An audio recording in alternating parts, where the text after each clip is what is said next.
Ayer hemos terminado el capítulo número 3. Ese es el capítulo número 3. Con este ejercicio hemos terminado. Había unos ejercicios. ¿Dónde están? ¿Dónde están?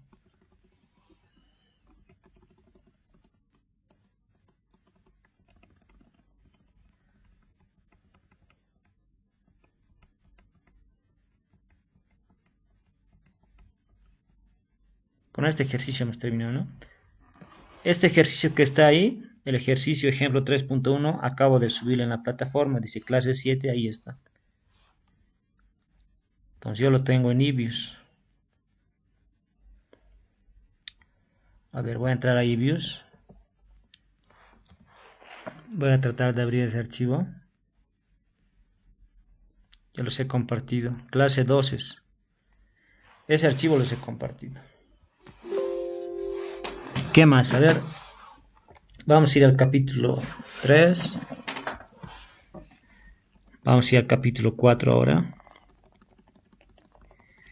El capítulo 4 es cortito, pero ¿a qué se refiere? Vamos a ver. Modelo clásico de regresión lineal normal. Sigue los supuestos del modelo clásico porque hay varios supuestos, ¿no? Supuesto de homocedasticidad, autocorrelación, no autocorrelación, no heterocedasticidad. Modelo clásico de regresión lineal normal, dice. Entonces aquí dice, ¿no? La teoría clásica de la inferencia estadística consta de las dos ramas: estimar y las pruebas de hipótesis. Hasta ahora hemos estudiado el tema de estimar mediante mínimos cuadrados ordinarios. En el capítulo 3 hemos abordado con mínimos cuadrados ordinarios. Es posible estimar beta 1, beta 2, la varianza de esos betas, tomando en cuenta los supuestos clásicos, ¿no?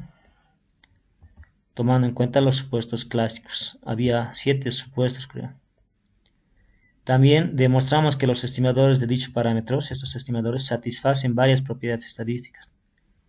Lo que dice Gauss-Markov, insesgado, varianza mínima. En realidad es mejor estimador, lineal insesgado. Cumple linealidad, cumple insesgabilidad. Es mejor estimador, tiene varianza mínima. Observe que en vista que son estimadores, sus valores cambiarán de una muestra a otra. Entonces van a cambiar los valores. Por consiguiente, tales estimadores son variables aleatorias. Eso son variables aleatorias. Pero la estimación es solo la mitad de la batalla, dice, ¿no? Las pruebas de hipótesis constituyen la otra mitad. Hay que hacer ahora pruebas de hipótesis. Tenga presente que el análisis de regresión, nuestro objetivo solo consiste en estimar la función de regresión muestral.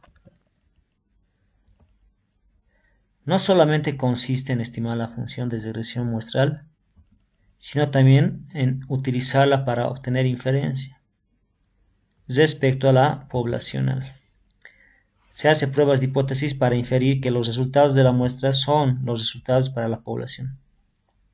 Eso se ha visto, dice en el capítulo 2. Así, es conveniente que tan cerca esté beta 1 del valor verdadero, porque el objetivo es encontrar beta 1, pero que sea tan verdadero, tan cerca de beta 1, el valor poblacional. También la varianza, ¿no? Por ejemplo, dice, en el ejemplo 3.2 se estimó la función de regresión muestral. Ahorita vamos a ir a ese ejemplo 3.2. Se muestra en la ecuación, pero en vista que la regresión se basa en una muestra de 55 familias, n es 55. ¿Cómo saber si la propensión marginal estimada, o sea 0,43, presenta la propensión marginal verdadera en la población? Para 55 familias 0,43. ¿Y en la población cuánto será? Si 55 son el tamaño de muestra, la población será 10 millones, digamos, no sé, 3.000 habitantes, 3.000 personas. 0,43 es para la muestra. Pero ¿cómo decir que eso es para la población? Entonces hay que hacer inferencia, prueba de hipótesis. Por tanto, beta 1, beta 2 y su varianza de beta son variables aleatorias. Es necesario averiguar su distribución de probabilidad. Ahora, la distribución de probabilidad aquí en econometría tiene que ser, o tiene que seguir una campana de Gauss, tiene que seguir una distribución normal. Y aquí nos habla de distribución de probabilidad de los errores. Para encontrar la distribución de probabilidad de los estimadores de beta, procedemos de la siguiente forma. Consideramos que beta 2, ¿no? Esto se vio en el apéndice, entonces se puede expresar así. Beta 2 se puede expresar de esa forma. Como requiere conocer las distribuciones de los estimadores para hacer inferencias sobre sus valores poblacionales, la naturaleza de la distribución de probabilidad de U desempeña un papel importante en la prueba de hipótesis. Es importante conocer que los errores siguen una distribución normal. Debido a que el método de mínimos cuadrados ordinarios no hace ninguna suposición sobre la naturaleza probabilística de U, cuando hacemos la fórmula MCO, en ningún momento te dice los errores tienen que ser así. Ahí te dice, ¿no? Debido a que el método de mínimos cuadrados no hace ninguna suposición sobre la naturaleza de los errores, resulta de poca ayuda para el propósito de hacer inferencias sobre la función de regresión poblacional mediante la muestra.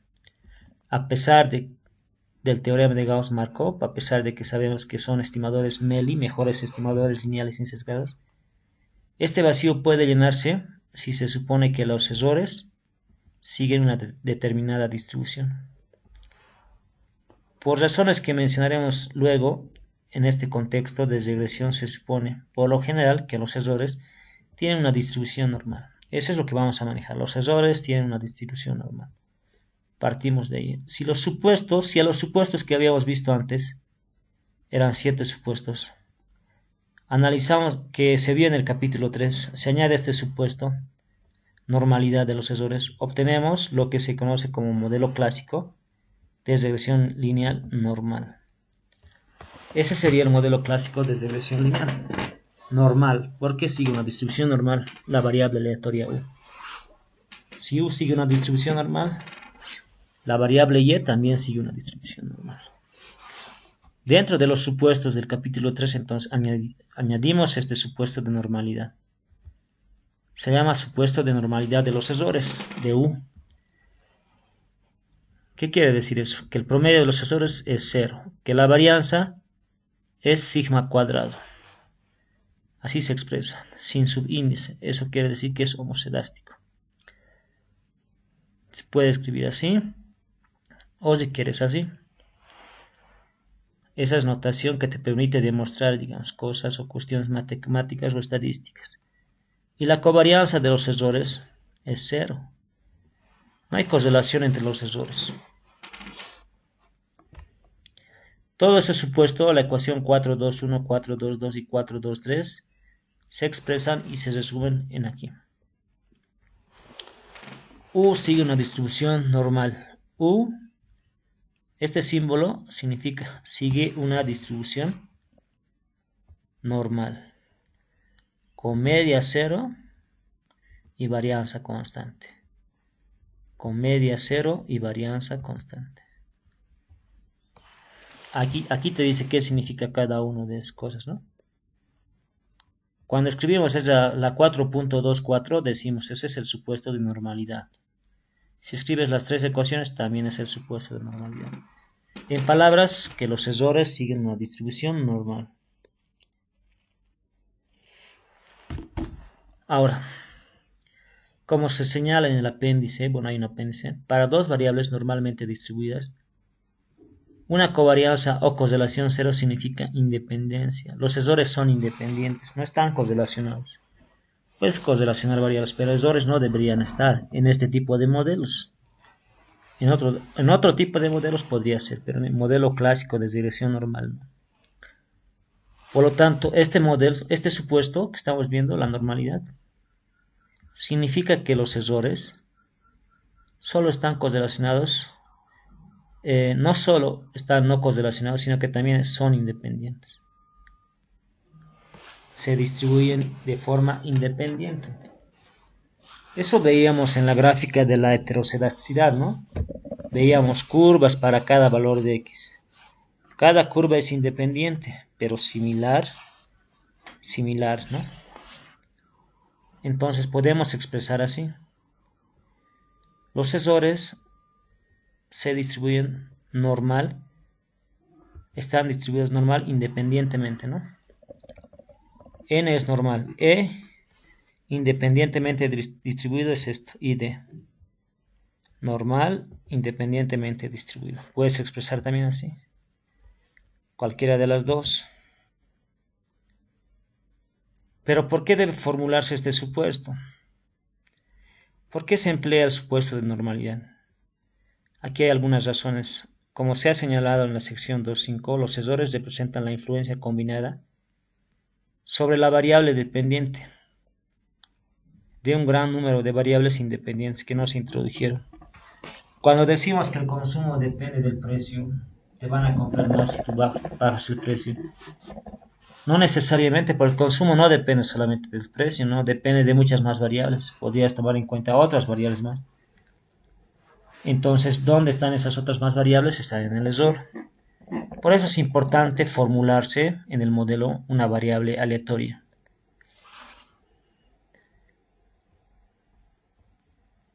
Ya. Ahora, gracias al teorema central del límite,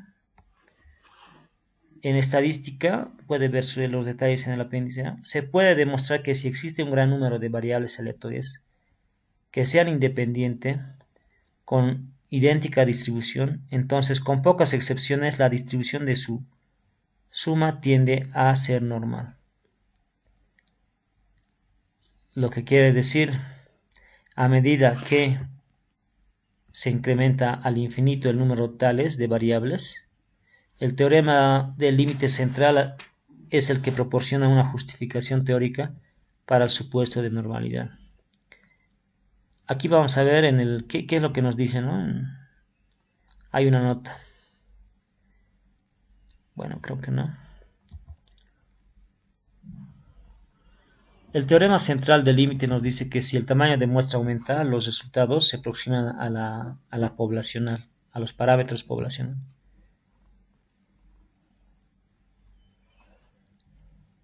Bien, el supuesto, bueno, otras características. ¿Por qué formularse la normalidad?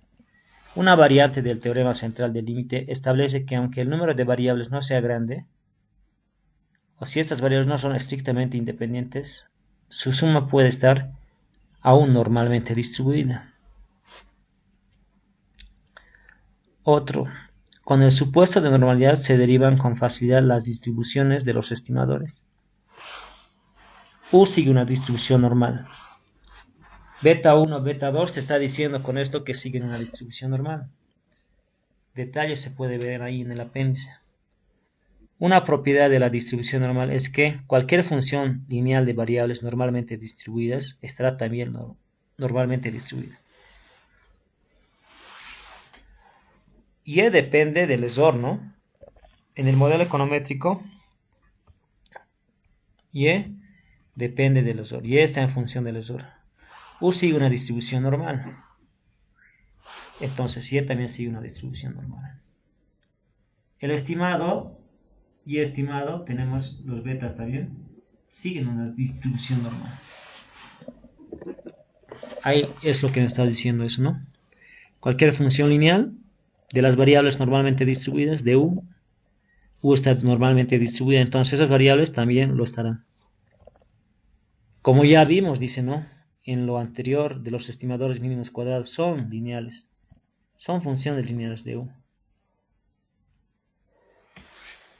Decíamos que los errores de qué dependen. Los errores también dependen de cómo se comporta la variable U en mínimos cuadrados ordinarios. Ya. La 4. La distribución normal es una distribución comparativamente sencilla y requiere solo dos parámetros. Hay varias distribuciones que pudieron llevar en alguna materia como estadística. La distribución normal, la distribución T, la distribución Chi, la distribución F, la distribución gamma. Entonces, cada distribución, por ejemplo, la binomial, ¿no? Tiene parámetros. La normal tiene dos parámetros que tienes que encontrar. media y varianza. En los ejercicios de estadística, cuando te daba ejercicios de distribución normal, te daba como dato la media y te daba como dato la varianza. Con eso se resolvía. Ahora, es muy conocido, ¿no? La normal y sus propiedades teóricas se han estudiado con amplitud se han estudiado, ¿no? Con amplitud. Y muchos fenómenos se rigen, dice la normal, aunque no necesariamente. La 5, si trabajamos con una muestra finita o pequeña, con muestra grande o pequeña, la suposición de normalidad desempeña un papel relevante. No, no solo contribuye a derivar las distribuciones de los estimadores, sino también permite analizar las pruebas estadísticas. La prueba T, ayer hemos visto la prueba T, también la prueba F, la chi cuadrado. Eso se utiliza en la regresión. Bien. El número 6, a ver, vamos a ver qué nos dice el número 6. Por último, en muestras grandes, los estadísticos T y F tienden a aproximarse a las distribuciones de probabilidad de T y F, por lo que T y F, que se basan en el supuesto de término de Shor, está distribuido normalmente, pueden seguir aplicándose con validez. Hay muchos datos transversales, o sea, de corte transversal de serie de tiempo con cantidad relativamente grande de observaciones. Por tanto, el supuesto de normalidad puede no ser tan crucial en conjuntos de grandes números de datos, ¿no? Obviamente, cuando el tamaño de muestra es grande, ya no se hace pruebas de hipótesis. Han debido escuchar de Machine Learning, ciencia de datos, del Big Data. Eso trabaja con grandes volúmenes de datos. No se hace pruebas de hipótesis. Por la ley, por el teorema central del límite, ¿no? Los tamaños de muestras son grandes, son asintóticos, cumplen los supuestos. En econometría, en estadística, asumimos que tomamos muestras, tamaño de muestra, tamaño de muestra. En todo momento está eso.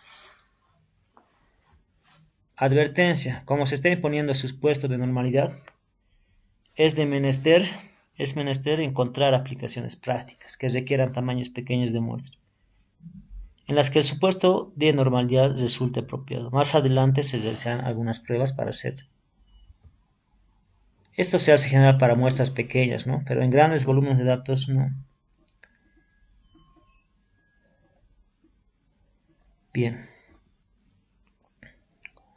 ¿Cuáles son las propiedades de los estimadores mínimos cuadrados ordinarios según el supuesto de normalidad? Si suponemos que los errores siguen una distribución normal, los estimadores tienen la propiedad que se menciona a continuación. Son insesgados los betas, tienen varianza mínima. Varianza mínima se llama eficiencia también. Presentan consistencia. A medida que el tamaño de muestra aumenta indefinidamente, los estimadores convergen a sus valores verdaderos, la teoría de grandes números, ¿no? Los parámetros, al ser una función lineal de U, está normalmente distribuida. Ya hemos dicho, U se distribuye normal, Y se distribuye normal, beta se distribuye normal. Se puede expresar así la media. Esto está en el apéndice del capítulo 2, capítulo 3, creo, ¿no? Cómo se encuentran estos valores. La varianza se expresa así. Hemos hecho un ejercicio en Excel donde ustedes han encontrado. Yo les he compartido el Excel resuelto, ¿no? Cómo encontrar la varianza de beta 1, beta 2, algo así. Para los errores hemos dicho que los errores siguen una distribución normal con media cero y varianza constante. Esa es la notación de normalidad. Pero para beta también se puede escribir que beta, la variable beta de estimador, sigue una distribución normal con media beta 1 y varianza sigma cuadrado de beta 1. Supuesto de normalidad para la variable beta.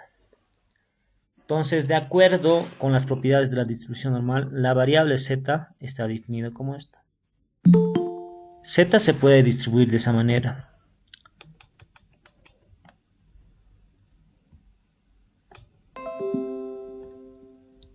Ahora, sigue una distribución normal con media cero, varianza constante. Beta 2 lo mismo, Ahí está su media, su varianza. Beta 2 sigue una distribución normal con beta media, beta 2, varianza sigma cuadrado de beta 2. Se puede normalizar, estandarizar la variable con z. Y aquí vemos distribuciones de probabilidad. Para entender las distribuciones de probabilidad, voy a entrar a ver si tengo en SPS algunos datos y sobre eso explicar. Solamente para entender un poco las distribuciones de probabilidad. Manejamos variables, son como columnas nuestras variables. A ver, ¿cuál me puede servir? Data 300, caso Minolta, PNB. Creo que ANOVA me sirve, a ver. Tenía datos que estaba trabajando. Las ventas, tengo una variable de ventas. ¿Ya? Entonces, generalmente trabajamos con columnas, ¿no? En Excel, en EViews. Tengo las ventas.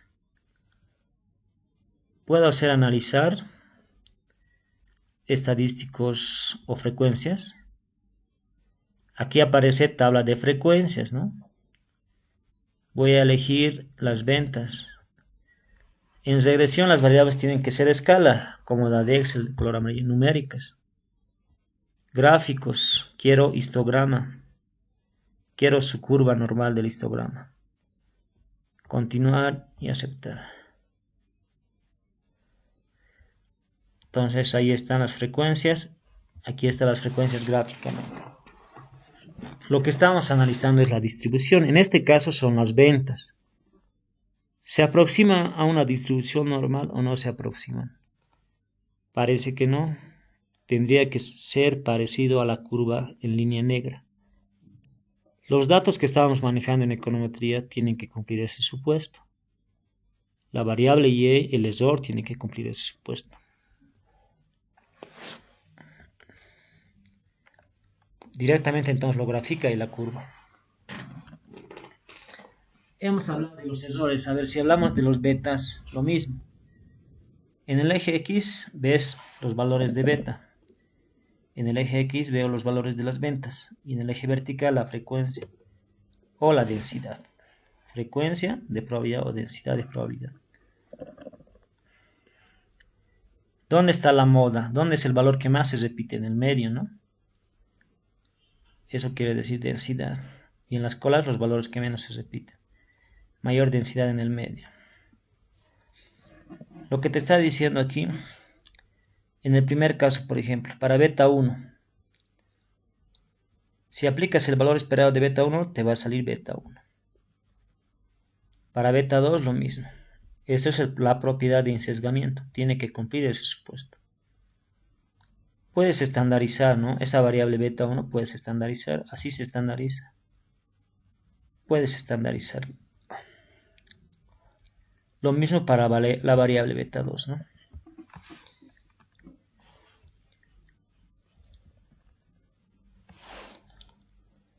Bien ahí.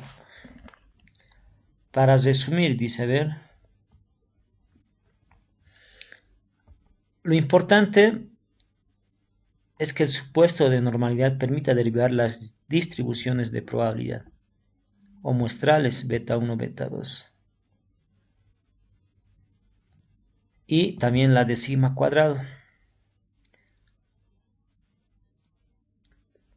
Como veremos en el capítulo 5, ¿no? Se hace prueba. Eso implica hacer pruebas de hipótesis, intervalos de confianza. Sabemos que los errores siguen una distribución normal de este tipo, ¿no? La variable y sub i, al ser una función lineal de u, posee también la misma distribución. Y esta sería su media. Esta es la línea de ajuste de la regresión. Es un valor promedio de una variable aleatoria. Y la varianza es sigma cuadrado. Bien, en forma ordenada la variable y sigue una distribución con media B1 más beta 2 por X y una varianza de ese tipo. Bien, aquí hay un método de máxima verosimilitud. Para entender hay que revisar, pero en palabras vamos a ver qué es lo que nos dice. Nosotros estamos viendo mínimos cuadrados ordinarios. Un método de estimación puntual en algunas propiedades teóricas más fuertes que mínimos cuadrados, más fuerte que mínimos cuadrados es máxima verosimilitud. Matemáticamente dice es un poco más complicado, se analiza en el apéndice. Ahora, basta aclarar que si se supuso que los errores están normalmente distribuidos como lo hemos hecho por razones expuestas, los estimadores de máxima verosimilitud y mínimos cuadrados de los coeficientes de regresión de beta son idénticos. Si tú haces mínimos cuadrados ordinarios o máxima verosimilitud, te van a salir resultados parecidos. Y esto es válido, ¿no?, para regresiones simples, al igual que para regresiones múltiples. El estimador de máxima verosimilitud de sigma es esto. Es un estimador sesgado, en tanto que el estimador de mínimos cuadrados es esto. Entonces, en esta materia, generalmente estamos asumiendo que estamos trabajando con muestras pequeñas. En muestras pequeñas es esta. El número de parámetros a estimar 2. Máxima verosimilitud se aplica para tamaño de muestra grande, para el Big Data, ¿no? Pero igual se utiliza. Es la diferencia. La única diferencia es el tamaño de muestra, ¿no? Bien, por tanto, asintóticamente, es decir, a medida que n crece indefinidamente, máxima verosimilitud, el estimador de máxima verosimilitud de sigma cuadrado también es inceso. Bien.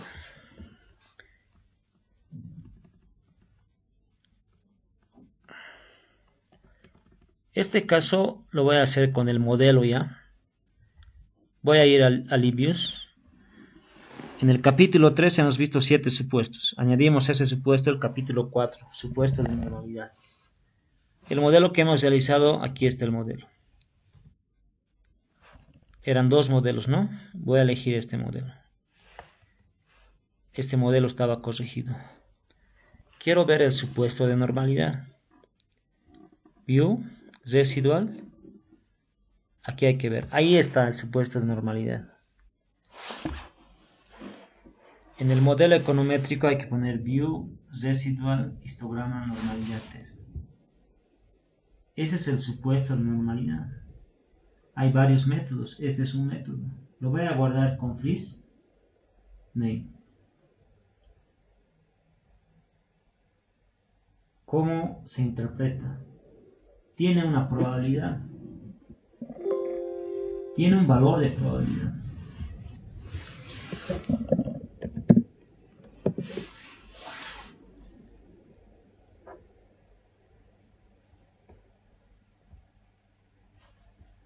Tiene un valor de probabilidad 0.44. ¿Cuál es el supuesto de normalidad? ¿Qué nos dice el supuesto de normalidad? ¿Qué me puede ayudar? ¿Qué dice el supuesto de normalidad en palabras?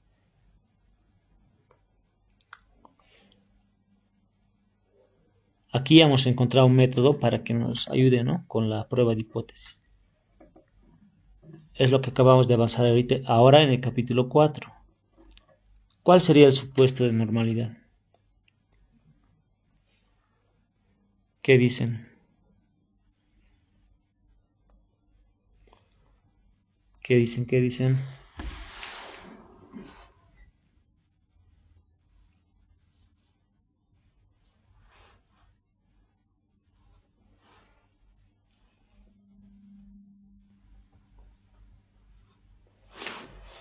¿Qué dicen? A ver, revisen en internet, revisen el libro, capítulo 4. ¿Cuál es el supuesto de normalidad? Entonces aquí ya estamos haciendo un caso práctico, ¿no? Ya hemos visto la teoría. Aquí ya estamos haciendo un caso práctico. Este modelo econométrico queremos ver si cumple el supuesto de normalidad. ¿Cuál sería el supuesto de normalidad? Por ejemplo, del supuesto de homoscedasticidad, ¿cuál es? Las varianzas son iguales. Existe homoscedasticidad en el modelo. El supuesto de no autocorrelaciones, que no hay autocorrelación en el modelo. Esa es la hipótesis nula, ¿no? Aquí, ¿cuál sería el supuesto en normalidad?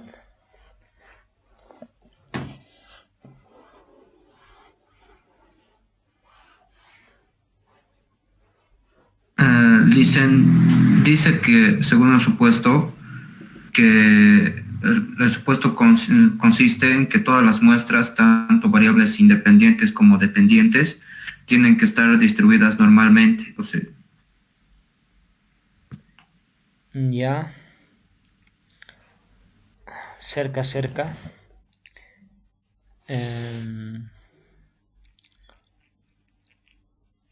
En nuestro caso, Ese ¿sí? sería,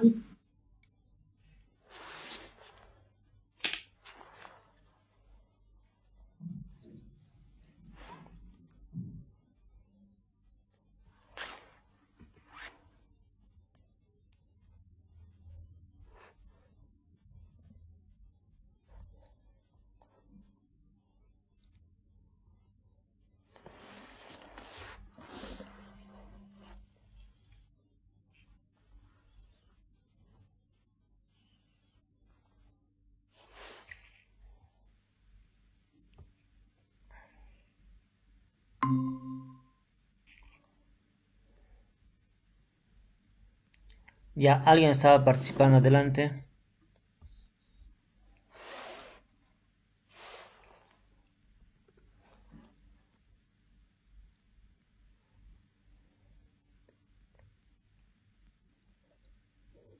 ¿Cuál sería el supuesto de normalidad?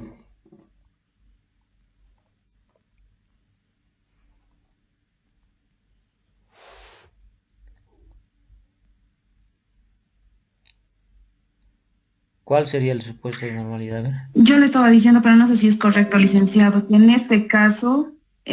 el gráfico que estaba usted mostrando, se podría ver la normalidad con la probabilidad, que tendría que ser mayor a lo que es 0,05.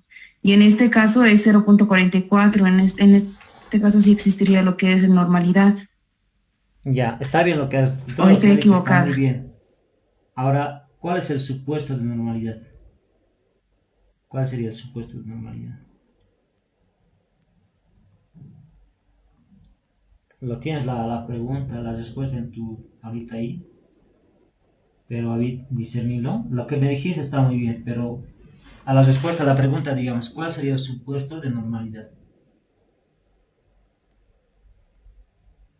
A ver, dale, dale, ánimos.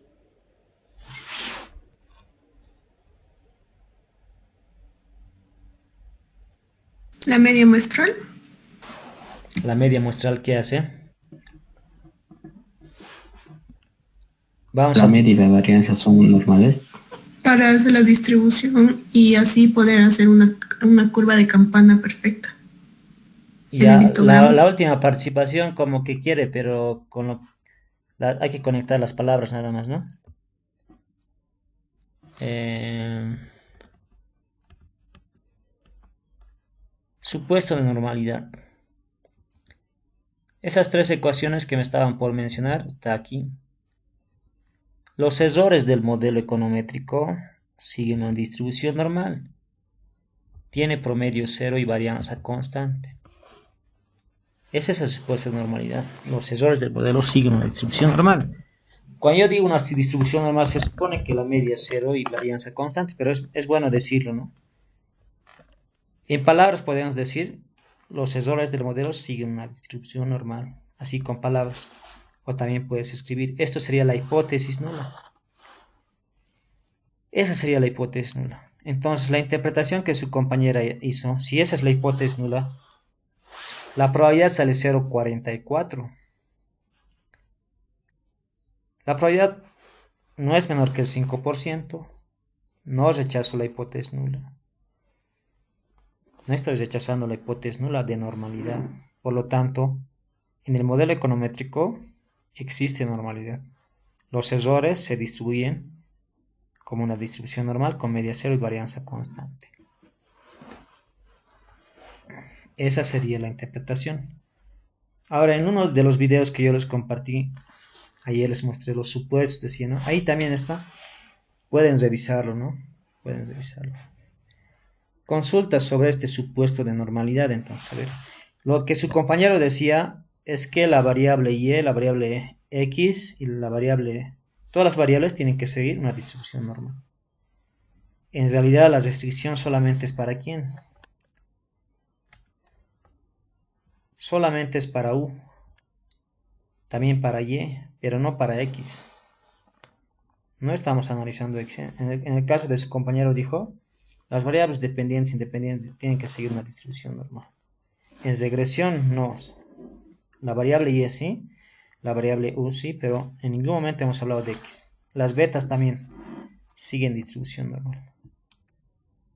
Preguntas sobre este caso, digamos. En el próximo ejercicio, como el que están haciendo ahora, hay una tarea, ¿no? Tarea 1 dice. Dice realizar los supuestos. En una siguiente tarea va a haber esto. Realice supuestos de normalidad, no autocorrelación, heteroscedasticidad, etc. Preguntas entonces. Hay varios métodos. En SPS es otro método. Aquí es otro método. El método se llama Arquevera, se llama el estadístico.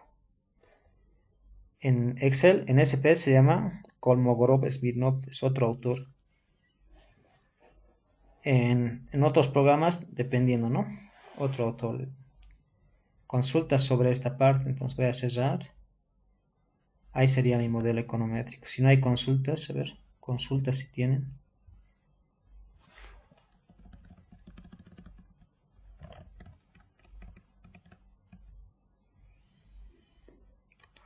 Había algo aquí que no resalté, pero estoy buscando dónde está.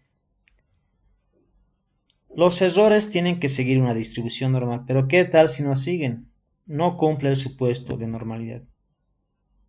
Por lo tanto, tú haces prueba de hipótesis para T. Hayan hecho una prueba de hipótesis T, ¿no? La prueba de hipótesis T son para los coeficientes, para cada uno. También se hace la prueba de hipótesis F. Por aquí debe estar. Aquí está, mira. Por aquí está.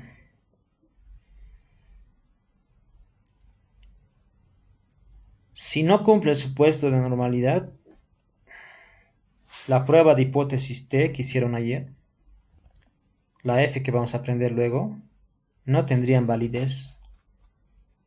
En vano estarías haciendo la prueba de hipótesis T, la prueba de hipótesis F, en vano. Primero tiene que cumplir el supuesto de normalidad. Y es difícil que cumpla. No sé, en realidad es de los supuestos más difíciles.